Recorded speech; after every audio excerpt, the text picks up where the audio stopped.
જય દ્વારકાધીશ મિત્રો, તમે આગલા વ્લોગમાં જોયું અમે જતા હતા સ્વામિનારાયણ મંદિર પહોંચ્યા. ભાઈએ લઈ લીધી હતી ચાવી, એટલે ગાડી જતી હતી 80 બણનાટી બોલાવ્યા. ગાડી જતી હતી તા અડ આવી ગયા હનુમાન દાદા આવ્યા એટલે આપણે જય બજરંગ બોલે જય શ્રી રામ માથું નમાવી નીકળી ગયા આગળ.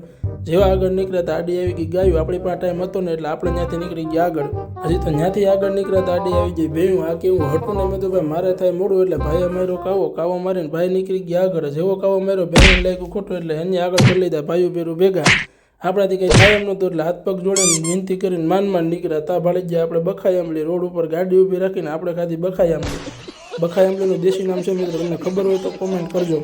તો પછી ત્યાંથી અમે આવ્યા આગળ આવ્યા એટલે હું ભાડી ગયો રસ્તામાં ચીકુ ભાડીને ફૂવાને ઉતારે એટલે બધું ચીકુ લઈ આવો, બાકી આપણે થઈ જાય માથાકૂટ.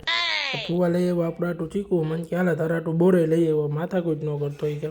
એટલે મેં કીધું સારું હાલો. તો જેવા આગળ નીકળ્યા હતા ભત્રીજો પાડી ગયો શેરડીનો ચીચોડો. કાકા આપણે પીવો રસ એટલે મેં મારી ગાડી મારીને અમે ઉતરીને દાબ્યો રસ દાબીને અમે નીકળી ગયા આગળ. હજી તો આગળ નીકળીએ વાતચીત કરીએ ત્યાં પડી ગયો ગદનો જામફળ લઈ દો, બાકી કે આપણે થઈ જાય માથાકૂટ. તો ભાઈ માથાકૂટ ન કરતો, તને જામફળ લઈ દઉં. જામફળ લઈ લીધા. અમે ગાડીમાં ખાતા ગયા આગળ.